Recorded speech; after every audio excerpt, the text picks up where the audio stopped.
Église Pierre Vivante, Église de l'île francophone qui a pour mission de gagner les francophones à Londres et dans le monde pour Christ. Venez vous joindre à nous à l'adresse qui s'affiche en bas de votre écran pour louer et glorifier notre Seigneur Jésus-Christ tous les dimanches à partir de 10h. Nous espérons vous voir. Que Dieu vous bénisse.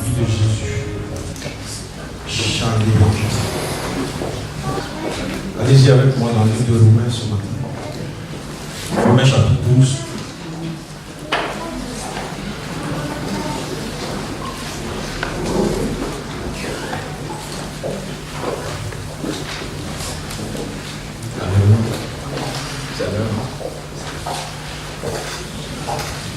Romains chapitre 12.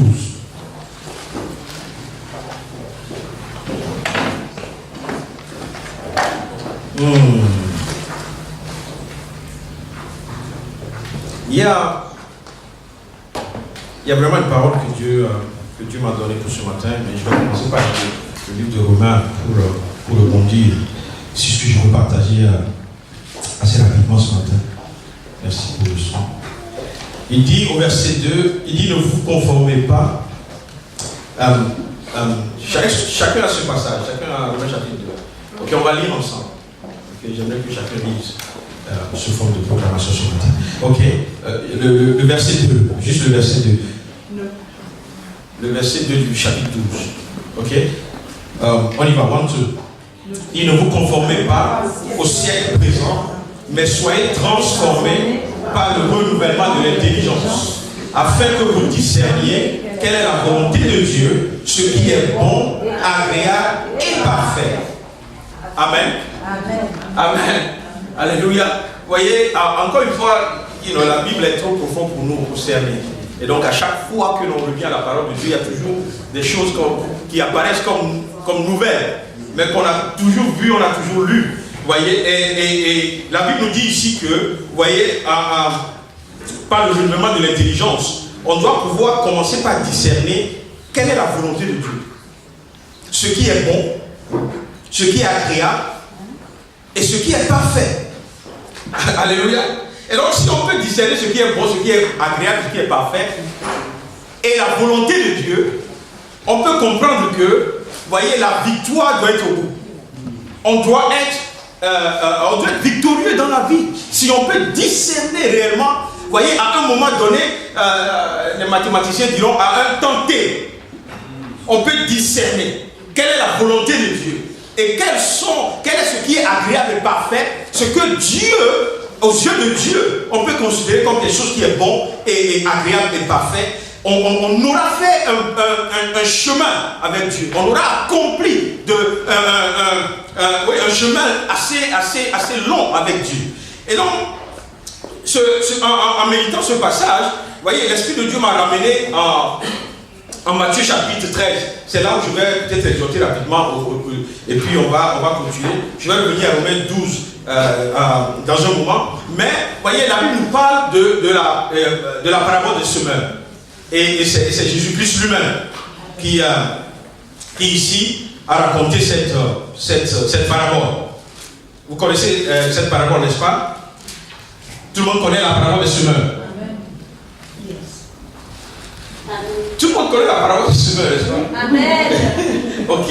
Là, si vous connaissez la parabole des semeurs, vous savez certainement qu'il y a eu 4 différents terrains, mais il y a eu un seul qui est productif. Il y a eu un seul qui a porté du fruit.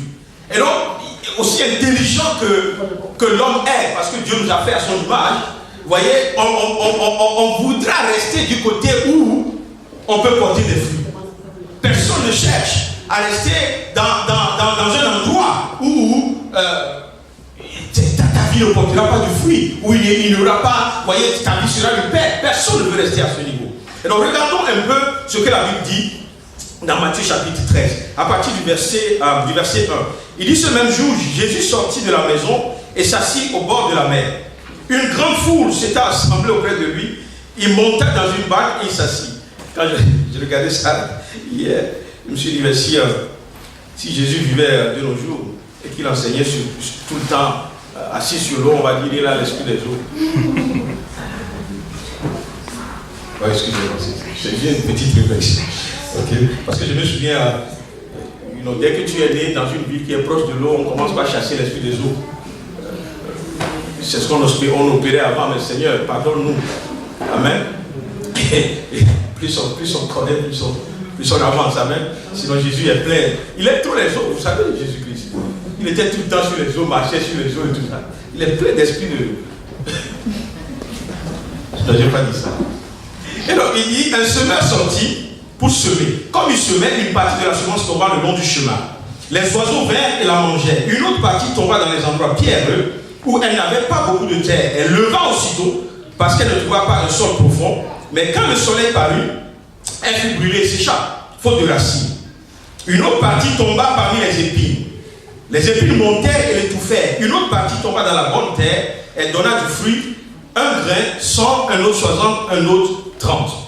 Que celui qui a des oreilles pour entendre, entende. Amen. Et ce passage, et cette parabole plutôt, vous le verrez dans le livre de Marc aussi, et puis dans le livre de Luc. Et donc c'est raconté à plusieurs endroits. Et c'est l'une des paraboles que Christ a expliqué lui-même. Et donc ça rend vraiment le travail du prédicateur très facile. Parce qu'il n'a pas laissé la parabole comme ça, il est descendu et puis il a expliqué. Verset 19, il dit, à partir du verset 18, il dit, vous donc écoutez ce que signifie la parabole du semeur. Il dit, lorsqu'un homme écoute la parole du royaume et ne la comprend pas, le malin vient et enlève ce qui a été semé dans son cœur. Cet homme est celui qui a reçu la semence le long du chemin. Alléluia. Moi je refuse que le malin vienne enlever quelques paroles que ce soit de mon cœur. Parce que je ne veux pas faire partie du long du chemin. Il est celui qui a reçu la semence dans les endroits pierreux. C'est celui qui entend la parole, la reçoit aussitôt avec joie. Alléluia. Mais il n'a pas de racine en lui-même. Il manque de persistance. Et dès que survient une tribulation ou une persécution à cause de la parole, il y trouve une occasion de chute. Celui qui a reçu la semence parmi les épines, par contre, il dit c'est celui qui entend la parole, mais en qui les soucis du siècle et la séduction des richesses étouffent cette parole et la rendent infructueuse. Mais il dit celui qui a reçu la semence dans la bonne terre, c'est celui qui entend la parole et la comprend. Il porte du fruit et un grain en donne 100, un autre 60, un autre 30. Amen. Voilà la définition, l'explication que le Seigneur Jésus a donné à cette parabole, qui est assez claire. Comme je l'ai dit tout à l'heure, on n'a pas besoin de passer 2 heures dessus. Chacun peut comprendre ce que le Seigneur veut nous dire ici. Et ce que je veux emmener ce matin, c'est tout simplement, vous voyez, comme je l'ai dit, il y a eu 4 terrains, n'est-ce pas? Et puis il y a un terrain qui a été fructueux, un terrain qui a porté du fruit. C'est le 4e. Hein, il a parlé de la bonne terre. Et donc, la manière dont je veux aborder ce temps d'exhortation ce matin, c'est de nous dire que, vous voyez, si on veut être la terre numéro 4, on doit désirer ne pas être numéro 1, 2 et 3. Je ne sais pas si vous avez compris. C'est-à-dire que si tout ce qui fait des 3 premiers terrains, ce qu'ils sont, on ne retrouve pas ces choses dans nos vies, on a de fortes chances d'être le terrain numéro 4. Amen. Now, qui veut être le terrain numéro 1 ici? Qui veut être le terrain numéro 4? Nous tous. Alléluia. Merci Seigneur. C'est glorieux d'évoluer à ce niveau. Amen. Amen. Mais qui veut être le terrain numéro 2 entre les deux? Non? Ok. 3 c'est encore plus. On est proche. Qui veut être numéro 3? En attendant d'aller au numéro 4. Non mais en fait, nous tous nous voulons aller au numéro 4, n'est-ce pas? Et donc, la première des choses, le verset 4 l'a dit. Il dit les premières semences sont tombées le long du chemin. Amen. Et donc, en réalité, quand on parle du long du chemin, ça veut dire qu'il n'est même pas encore arrivé vraiment au champ. Hein, les semences ne sont pas tombées dans le champ. Ils sont tombés en dehors du champ. Bon, c'est vrai qu'on peut on peut interpréter comme on veut ce passage, mais l'explication que Christ a donnée quand tu mets tous les trois évangiles ensemble, ça parle surtout des gens qui, voyez, qui reçoivent la parole, mais qui n'y ont pas cru. Ok, et c'est des gens qui ne sont pas encore arrivés au salut. Alléluia. Elle a discerné ce qui est bon et agréable. Là où elle doit être. Ok. Oh, alléluia. Alléluia. Est-ce que vous savez ici que la semence, quand la Bible parle de la semence ici, c'est pas de la parole de Dieu. N'est-ce pas? Et vous savez aussi que la parole de Dieu, la Bible dit que la parole était tout le temps avec Dieu. Et la parole était Dieu. Et c'est la parole qui s'est fait chair. Et donc quand on parle de Jésus-Christ, on l'associe à la parole et toutes ces choses. Et donc nous devons comprendre que la parole de Dieu, c'est la clé du message de ce matin. C'est que, vous voyez, c'est la manière dont on traite la parole de Dieu qui détermine quel genre de terrain nous sommes. Yes. Ok, il n'y a pas de secret autour. C'est la manière dont la parole de Dieu a un impact. Ok. J'avais dit impacter la dernière fois, c'est pas un mot français. Donc j'ai changé. Et donc, la manière dont Fabiola, j'ai compris, c'est pas un mot français. J'ai fait mes recherches. Et donc, c'est la manière dont la parole influence. Merci. Ça explique combien de fois tu vas en vacances à Paris. La manière dont la parole influence nos vies va déterminer quel genre de terrain toi et moi on est. Amen. Et donc, le premier terrain, la Bible parle des gens dans le cœur duquel la parole est tombée, qui n'ont pas compris la parole. Ok? Est-ce que vous savez aussi que la parole de Dieu dit ceux qui ne connaissent pas le Seigneur, vous voyez, ils ont leur intelligence obscurcie. Ils sont aveuglés. Et donc, quand la parole de Dieu sort, qu'est-ce qui se passe? Ils ne comprennent pas. Ils ne peuvent pas comprendre ce qui a été dit. C'est pour cela que, et je vais faire une petite parenthèse parce que je vais avancer rapidement, c'est pour cela que, vous voyez, l'évangélisation ne peut pas commencer sans la prière. Est-ce que vous comprenez un peu? C'est-à-dire même, et donc je reviens un peu à la prière de toi. Vous voyez, il y a des moments où quand tu revois la parole de Dieu, tu dis, Seigneur, tu nous as donné tous les outils qu'il faut, mais on ne l'utilise pas. Il faut qu'à un moment donné, à travers la prière, vous voyez, les écailles, tu peux faire tomber les écailles des yeux de quelqu'un avant même de lui apporter la parole. Sinon, la parole tomberait sur la terre numéro 1. C'est-à-dire cette personne ne comprendrait jamais la parole. D'ailleurs, ça lui paraîtrait un peu bizarre ce que tu lui dis. Amen.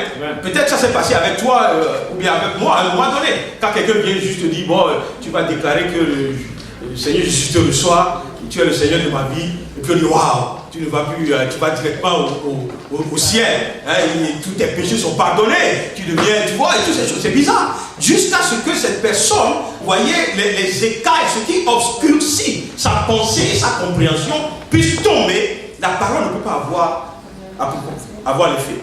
Amen. C'est pour cela qu'il y a même des moments où il y a des gens à qui on prêche la parole et puis rapidement comment il dit ça? Ils acceptent. Mais tu n'as pas idée de toutes les prières qui ont précédé. Peut-être qu'on priait pour lui depuis, je ne sais pas quoi, depuis des décennies. Et que c'est ce jour-là que Dieu a permis que quelque chose se passe. Donc nous devons comprendre que c'est important. Donc, une fois encore, je vais revenir sur ça. Si sincèrement, tu as envie de voir quelqu'un sauvé, si honnêtement, tu veux voir cette personne arriver au salut, si tu veux l'arracher des griffes de l'enfer, qu'est-ce que tu dois faire? Tu dois prier pour la personne. Tu dois intercéder jusqu'à ce que, ça c'est la nouvelle formule, tu intercèdes jusqu'à ce que, amen. C'est en anglais qu'on dit ça push, puis on dit pray until something happens. C'est-à-dire tu ne pries pas jusqu'à rien ne se passe et puis tu arrêtes de prier. Tu pries jusqu'à quelque chose doit se passer. Et donc moi je suis convaincu que, vous voyez, dans nos familles respectives, je reviens toujours sur ça, il y a des gens qui sont tellement proches de nous qu'on ne peut pas accepter que ces gens aillent en enfer. Si réellement nous sommes conscients que l'enfer existe. On ne peut pas accepter. Je ne peux pas accepter, par exemple, que ma mère aille en enfer. Je ne peux pas accepter que mon père aille en enfer. Ma soeur, je ne peux pas pas accepter qu'elle aille en enfer. Et donc je dois continuer de prier jusqu'à ce que quelque chose se passe. Amen. C'est pour cela qu'on parle de la prière de 3, on parle de la prière on parle de la liste des 10 et toutes ces choses. Des gens pour qui tu vas prier jusqu'à ce que quelque chose se passe. Amen. Et donc il y a des moments où tu vas leur prêcher la parole et on le fait. On dit mais on ne le comprend pas. Moi, il y a des moments, tu dis mais qu'est-ce qui se passe? On dit, je discutais avec un de mes frères la dernière fois. Je discutais, on parlait sur WhatsApp. Et puis on parlait de Dieu. Son intervention a été claire. Il dit non, si c'est pour le salut, là, lui n'est pas intéressé pour le moment. On peut discuter d'autres choses. Ça ne m'a pas choqué outre mesure. Parce que je connais comment le diable fonctionne. Et donc ça me réveille à la prière. Parce que tant que je vis, je ne donnerai pas de repos à Dieu par rapport à son âme. Il faut qu'il soit sauvé. Il faut qu'il quitte ce terrain. Il ne peut pas être tout le temps le long du chemin. Alors que les choses sérieuses se passent dans le champ. Alléluia. On ne va pas laisser les gens être influencés par le diable. Luc chapitre 8, verset 12, vous pouvez trouver ça. Alléluia. Et puis deuxième chose, vous voyez, quand on parle de la parole de Dieu qui est prêchée à quelqu'un et que la personne ne comprend pas, il faut commencer par prêcher la parole. Avant que la personne ne la comprenne pas. Amen. Et donc, quand on finit de prier, on prêche. Vous comprenez ce que je veux dire? Bon, on prêche, c'est-à-dire on peut être en train de prêcher ici, mais on peut être en train de partager l'évangile à quelqu'un, vous voyez, à la maison ou quelque part. On doit trouver un moyen. Et dans la vision, on nous dit, il faut toujours inviter la personne au prochain événement qui vient. Donc ça peut être un miraculeux Skype, ça peut être quoi que ce soit. Donner l'opportunité à quelqu'un d'être délivré des griffes du diable. Et ils sont nombreux, ces gens sont autour de nous. Dans nos maisons, dans nos villages, même nos collègues de travail, il y en a plein. Alléluia. Et donc il faut que l'on se mette au travail. Ensuite, il y a le terrain numéro 2, il parle de manque de racines. Ok, et ça maintenant, je crois que ça, petit à petit, ça nous prend. Ce n'est plus quelqu'un qui ne connaît pas le Seigneur, mais c'est quelqu'un qui connaît le Seigneur. Et la Bible dit ici qu'il n'a pas de racines. Et ça devient intéressant. Parce que depuis un certain temps, on est en train de parler de profondeur. Et vous savez que, je crois que je l'ai dit la dernière fois, avant même qu'un arbre ne porte du fruit, c'est parce que sa racine. Est-ce que vous comprenez un peu? Et puis la racine, en réalité, Christ, vraiment, il est trop fort, il est trop cool. Quand il utilise les mots, il y a une profondeur dans tout ce qu'il dit. Vous voyez, c'est la racine. Est-ce que vous savez que c'est la racine qui donne la solidité à l'arbre? Un arbre qui est réellement solide, ça veut dire que sa racine est vraiment... Est-ce que vous comprenez? Mais non seulement il donne cette stabilité, mais c'est la racine qui envoie la nourriture pour que l'arbre soit en vie. Et donc ici, il nous dit, dans ce deuxième terrain, il n'y avait pas de racines. Et donc, malgré que l'arbre a commencé par grandir rapidement, il n'a pas survécu au premier challenge, au premier défi. Parce que il n'y avait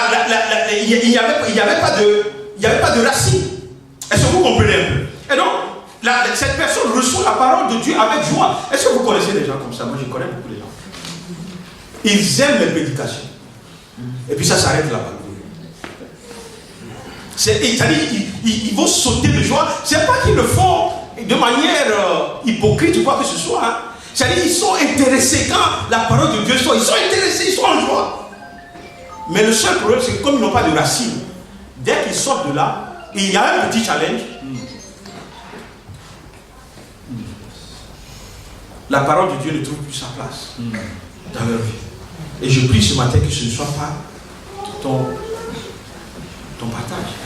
Ok? Et tu trouveras souvent dans la vie, dans la vie de la chrétienté, ce sont souvent ces gens-là qui vont d'église, pas d'église à l'église, mais de programme en programme. Parce que ça fait très bien. Et puis tu reviens, tu es haut comme ça, tu dis non, là, c'est fini.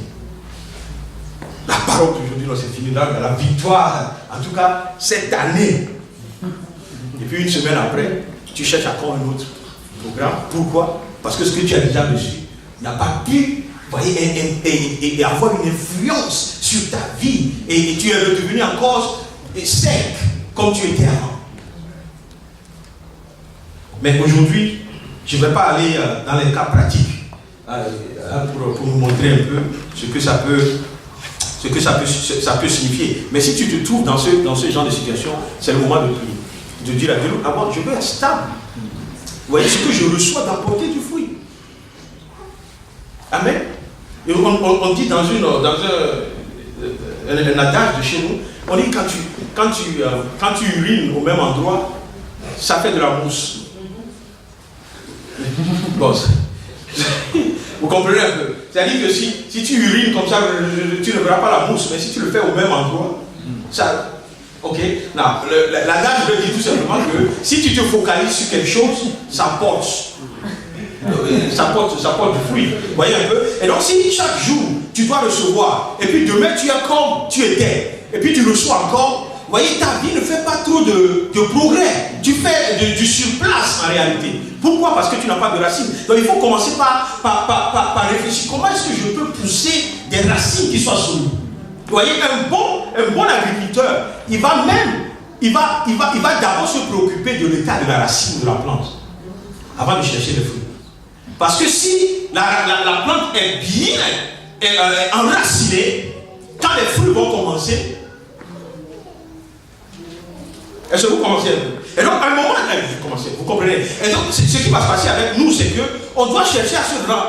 Vous voyez, avant de chercher même que Dieu fasse ceci, cherchons d'abord à nous enraciner en Christ, à nous enraciner dans la parole de Dieu. Parce que c'est cette parole seule qui peut nous éviter de trébucher quand l'adversité vient. Qui peut nous éviter, vous voyez, de chercher ailleurs, de compléter ce que Dieu fait. Ça, c'est un des comment je vais dire ça? C'est un des slogans quand on était au pays.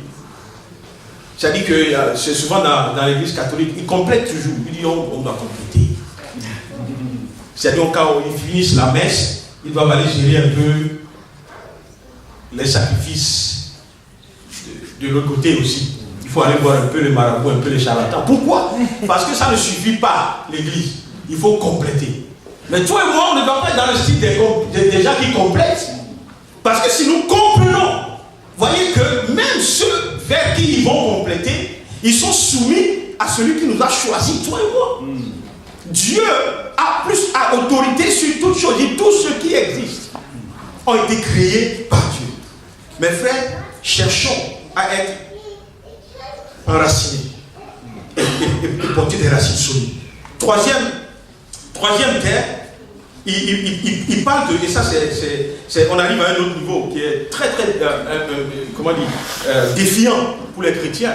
C'est quand il parle de ce terrain où, vous voyez, il y a les épis qui grandissent en même temps avec la parole. Et puis, à la fin, les épis étouffent la parole de Dieu.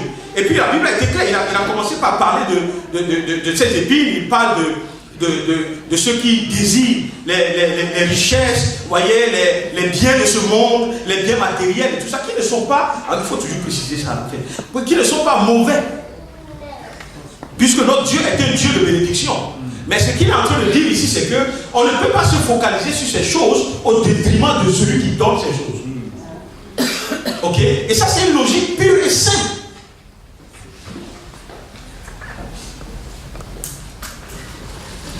Vous connaissez cette histoire de... je ne sais pas où ça s'est sorti, mais il y a une maman qui est venue voir son fils en Europe, et puis, à un moment donné, elle avait besoin d'argent, et puis elle était avec le fils, et puis le fils est parti retirer l'argent du distributeur. Cash machine, c'est français. Pas me dire en erreur. du distributeur. Et puis qu'il a remis à sa maman. Et donc, quand sa maman est partie, est rentrée au pays, à un moment donné, elle avait encore besoin d'argent. Donc elle a demandé à son fils, le fils dit, mais maman, j'ai pas d'argent. Il dit, quoi? Le mur où tu prends. C'est-à-dire, pour la maman, c'est le mur est là, toi aussi tu vas et puis tu prends l'argent. Donc elle a raison. Depuis là-bas, il dit, il faut aller. Il ne sait pas que c'est ce que son fils a mis dans le mur. que le mur le donne. Ce n'est pas... Oh my God. Qu'est-ce que je suis arrivé là-bas? Est-ce que vous comprenez? Mais non, il dit, il ne faut pas que les soucis de la vie, vous voyez, étouffent la parole de Dieu. Ben, je vais vous dire un secret. Non, ce qui fait éclater les soucis, c'est la parole de Dieu. Je ne sais pas si vous m'avez suivi. Et donc, il ne faut jamais laisser le contraire se passer. Dès qu'il y a un souci, il y a un défi. Vous voyez, tout le monde a des défis. Il y a 3 semaines, je ne sais pas si c'était le Saint-Esprit, mais j'étais prêt à faire une prédication et puis je vais vous parler de mes défis à moi.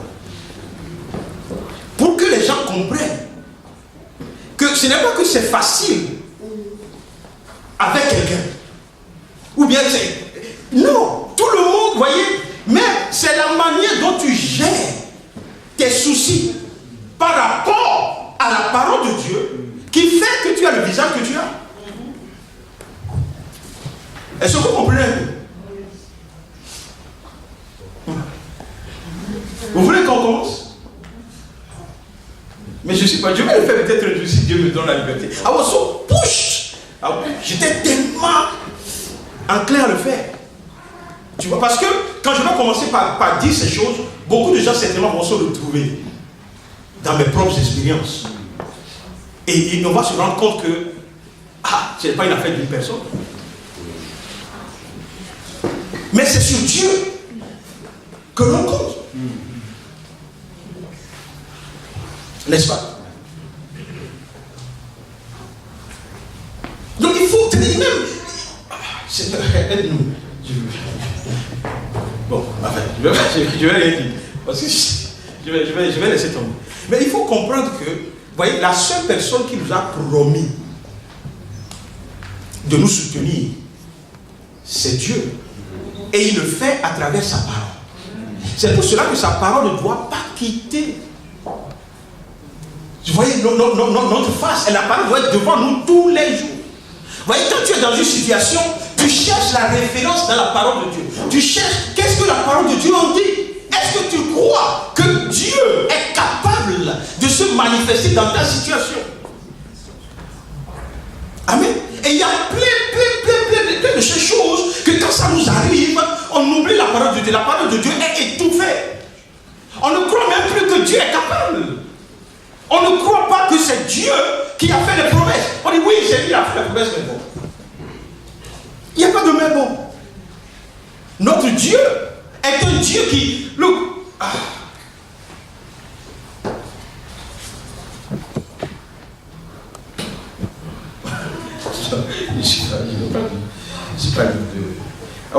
Je vais te donner un exemple, mais je vais pas le dire. Ça va venir là.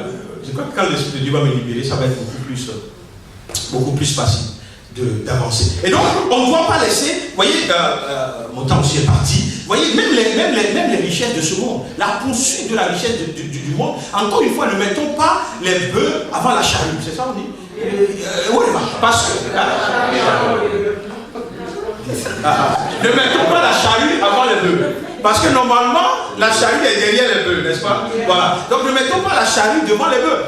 Vous voyez, c'est-à-dire que nous devons rechercher d'abord Dieu afin de s'attendre à ce que les bénédictions se mettent sur place. Vous voyez, dès que tu commences par rechercher toutes ces choses au détriment de Dieu, il y a un problème.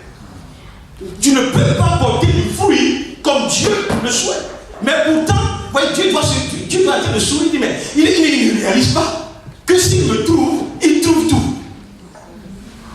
Et il est en train de chercher ce qu'il ne peut pas trouver de lui-même. Alors qu'il doit me trouver pour que je lui trouve tout. Vous voyez, il doit se dire, mais réveille-toi. Wake up. Et fais quelque chose. Cherche ton Dieu. Il a tout. Il a tout ce dont tu as besoin. Même les choses que toi tu ne sais pas que tu as besoin, dont tu ne sais pas que tu as besoin. Dieu sait.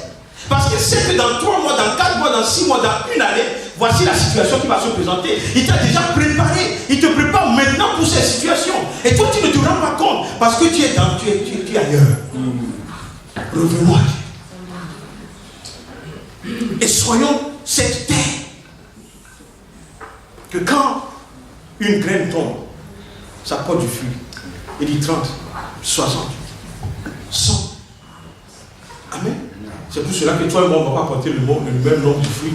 Mais il faut que tu portes le fruit qui t'a été réservé. Amen. Si Dieu dit 30, il faut porter les 30. Si tu portes 15, tu as échoué. Si Dieu dit 100, et puis tu portes 30, et puis tu dis oui, mais de toute façon, il y a d'autres qui portent 30, tu as échoué. Parce qu'il t'a donné la capacité, les ressources pour arriver à 100. Et il faut comprendre ces choses. C'est pour cela que nous sommes complémentaires dans l'église. Nous sommes nous sommes un corps. Et chacun a son rôle à jouer. Amen. Le jour où la main va dire, je vais porter le même nombre de doigts que la tête porte de cheveux. Oh, Inch'Allah. Vous comprenez? Mais là, si la tête dit non, comme la main n'a que 5 doigts, moi, si je vais avoir 5 cheveux, c'est ce que tu vas raser ou bien tu vas toujours porter des chapeaux. Amen. Mais chacun doit évoluer selon ce que Dieu lui a donné. C'est pour cela que nous devons être tellement connectés à Dieu que nous puissions discerner ce qui est bon, ce qui est agréable, ce qui est parfait. Sans nous préoccuper de ce que les gens pensent que nous devons être ou nous ne devons pas être. Nous devons savoir qui nous sommes en Christ et qu'est-ce que Dieu veut faire avec nous. Est-ce que vous comprenez? Alléluia. Si Dieu nous donne la francophonie, il faut garder la francophonie. Un point très. En tout cas, jusqu'à ce que tu quittes cette terre, il faut travailler à ce que la francophonie soit gagnée. Peut-être que le tout sera accompli dans 2 générations, 3 générations, mais, oui, parce que Dieu est aussi un Dieu de génération. Quand il a appelé Abraham, Abraham n'a pas accompli ce qu'il a dit. Et il a accompli, mais à travers les générations. Est-ce que vous comprenez un peu? Mais Abraham n'a pas eu de cesse de travailler à ça. Jusqu'à ce que son temps soit arrivé. Et qu'est-ce que toi et moi, on doit faire pour que même quand on quitte cette terre, le travail continue. Jusqu'à ce que Dieu dise, waouh, le travail a été fait. Christ revient bientôt. Et il ne va pas revenir tant que l'évangile soit prêché à tout le monde. Et il y a encore certainement aujourd'hui, quand même il y a beaucoup de travail qui se fait. Mais il y a encore beaucoup de travail à faire. Amen. Vous vous souvenez quand on allait au Mali, dans les villages du Mali, les gens ils sont des musulmans et ils sont assis là, tranquilles. Ils attendaient leur vie jusqu'à ce que vous amenez le bouleversement. Et au milieu d'eux, je me souviens de cette femme qui m'a dit, il faut que j'aille demander à mon mari. C'était pour le salut. On devait prier pour une maladie. Et puis j'ai dit non, avant que je ne prie, il faut que tu acceptes le Seigneur. Et puis on a parlé, il y a temps, je vais aller demander à mon mari si je dois recevoir. Et puis j'ai dit, vas-y. Comme c'était sur la place publique, elle a couru, elle est partie à la maison, et puis elle est revenue. Je ne sais pas qui était avec moi ce jour-là. Dans le village, qui était avec moi? Non, tu étais. Non, c'est pas tout. Elle est revenue. Et puis elle a dit, mon mari est d'accord. Vous savez pourquoi? Parce qu'elle était souffrante. Je suis sûr qu'elle a dit à son mari, on m'a dit si je reçois Jésus, il va me guérir. Tu vois, maintenant, elle a dit à mon mari, donc on a prié avec lui, on a conduit au salut, on a prié, et une guérison instantanée. Et je crois qu'elle avait, je ne sais pas ce qu'elle avait, je ne me souviens pas. Et oui, elle avait, je crois qu'elle avait un. Et puis, c'est parti en même temps, c'est-à-dire, il ose. Amen. Pourquoi? Parce que Dieu cherche certainement l'âme de son mari aussi. Quand il va rentrer, il va dire, ah bon? Ça s'est passé comme ça où ils sont. Vous voyez un peu ce que je veux dire? Bon, je ne sais pas pourquoi encore je suis atterri au Mali, mais vous comprenez un peu la mission qui est devant nous. Vous voyez? Et donc, ces gens qui vivaient leur vie paisiblement dans un village du Mali, de nulle part, des gens qui sont venus de loin, ont bouleversé leur vie en bien. Et le village ne sera plus jamais la même, puisque désormais il y a des chrétiens. Amen. Et heureusement, après, on a des gens très dynamiques au Mali. Je crois que c'était avec l'équipe d'Osakou, je ne sais plus. Mais qui, le lendemain, immédiatement, envoyait des gens au village qui ont commencé le suivi de toutes ces âmes. Je ne sais pas ce qui s'est devenu aujourd'hui. Mais le visage du village a changé. Et c'est ça l'appel que Dieu a mis sur nous. Nous devons être le terrain numéro 4, porter du fruit. La parole que Dieu nous a adressée, la parole qui est tombée dans nos cœurs. On ne peut pas laisser cette parole, Seigneur, non, il faut que ça porte du fruit. Si Dieu dit qu'il est le Dieu de restauration, il faut que ta vie soit restaurée et que tu participes à la restauration d'autres personnes. S'il dit qu'il est le Dieu de guérison, il faut que tu sois guéri et que tu participes à la guérison d'autres personnes. S'il est le Dieu de délivrance, il faut que tu sois délivré et que tu participes à la délivrance d'autres personnes. Si Dieu dit il est le Dieu qui nous a appelés, il faut répondre à cet appel et amener d'autres à répondre à cet appel. C'est tout, c'est pour ça qu'on est là. Il faut qu'on porte du fruit. Il faut qu'on porte du fruit. Dans le nom de Jésus-Christ, nous allons porter du fruit. Amen. Et là, les soucis, les difficultés que nous traversons, voyez, et ce sont ces choses qui étouffent un peu la parole de Dieu.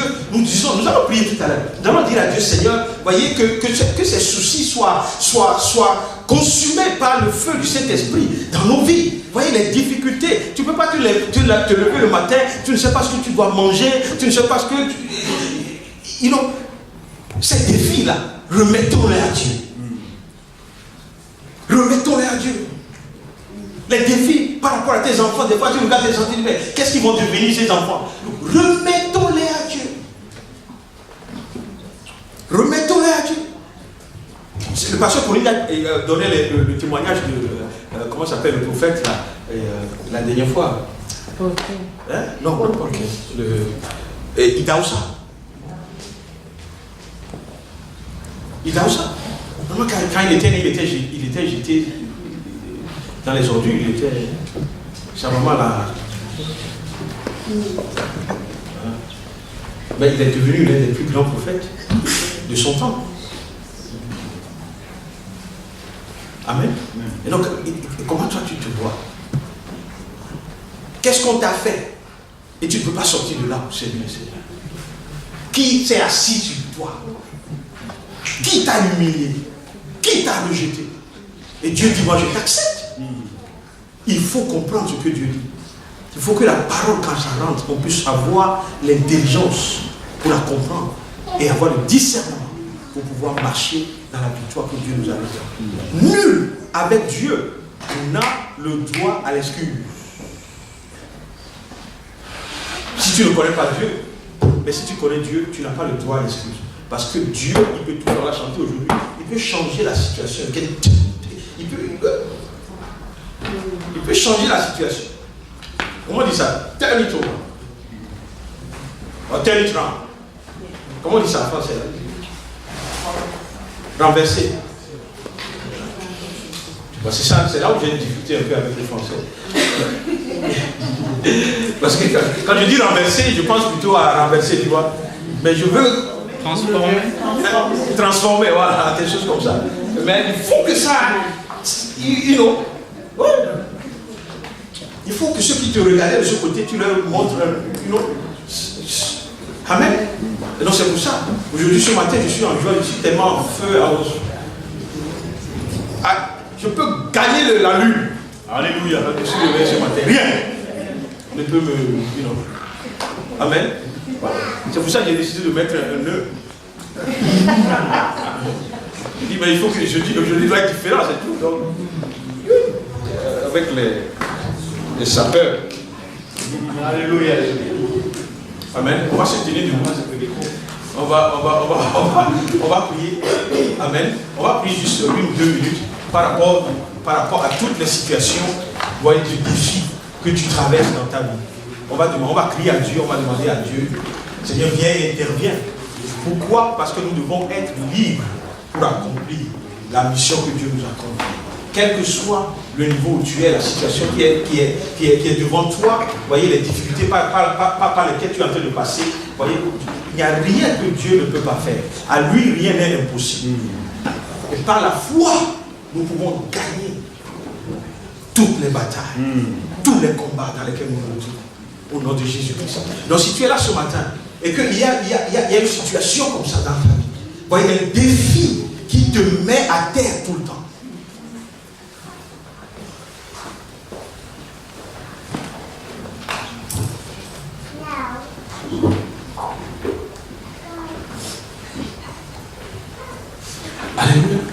Il faut croire que Dieu va le faire.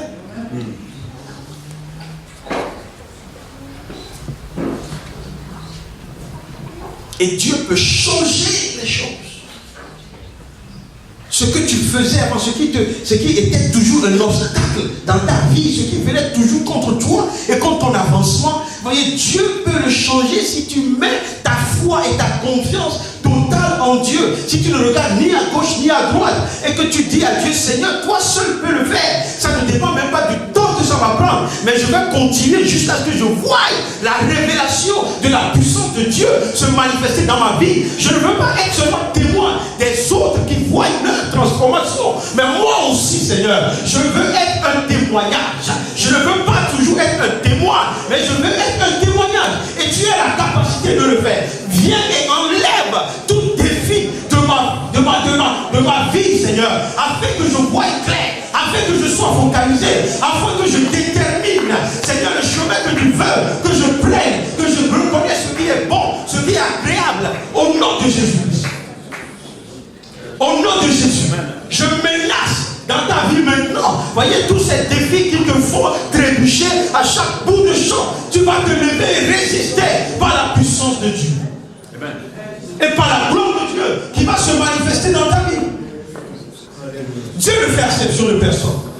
S'il a fait pour lui, il le fera pour toi. S'il a fait pour moi, il le fera pour toi. S'il a fait pour toi, il le fera pour moi. Dieu, il le fera. Dieu le fera. Dieu le fera. Dieu le fera. Dieu le fera. Seigneur, merci pour ce travail que tu fais ce matin. Merci, Seigneur. D'apporter, Seigneur, une restauration, Seigneur, dans nos situations. Dans nos défis, Seigneur, tu apportes une réponse. Tu libères ta grâce, la grâce qui nous délivre, la grâce qui nous restaure, la grâce qui nous donne la capacité de nous debout, Seigneur. Même au fin fond, Seigneur, de l'océan, nous sommes debout, Seigneur. Dans les ouragans, nous sommes debout, Seigneur. Partout où nous sommes debout. Nous croyons que tu le feras. Au nom de Jésus-Christ. Et tout ce qui est doute et incrédulité, Seigneur, je menace au milieu de cette assemblée maintenant, au nom de Jésus. Que nul n'ait le cœur proche au doute. Nul n'est le cœur qui se détourne rapidement de la parole de Dieu. Nul n'est un cœur qui ne reçoit pas et ne porte pas du fruit selon la parole de Dieu qui est délivre. Et je prie que ce matin, quand tu vas partir d'ici, qu'il y ait quelque chose que tu as retenu qui va changer ta vie. Amen. Et tu vas tenir bon jusqu'à voir la parole de Dieu faire le travail dans ta vie et changer. In the name of Jesus Christ. Il n'est pas tard pour Dieu. Il n'abandonne pas. N'abandonne pas la bataille, la lutte, n'abandonne pas. Ne dis pas ce côté c'est fini. Non, non, non, non. Il y a toujours un espoir. Il y a une espérance avec Dieu. Vous voyez, Dieu est le Dieu de toute éternité. Dieu, il a dit commencement ni fin. Et rien, voyez, ne peut arrêter Dieu ou empêcher Dieu d'agir dans ta vie. Si tu t'accroches à lui, ton temps va arriver. Ton temps va arriver. Ton temps va arriver. Ton temps va arriver. Ton temps va arriver. Refuse de laisser tomber, d'abandonner. Abandonner, ce n'est pas ta nature. Ta nature, c'est la persévérance. De persévérer jusqu'au bout. Afin que le nom de Dieu soit glorifié dans ta vie. Alléluia. Nous te bénissons, Seigneur. Te donnons toute la gloire. Tourne-toi avec quelqu'un, il n'abandonne pas, persévère. Persévère. Il faut lui dire, il faut lui dire il persévère. Persévère. N'abandonne pas, persévère. Ne te décourage pas, vas-y, dis-le lui. Ne te décourage pas, persévère.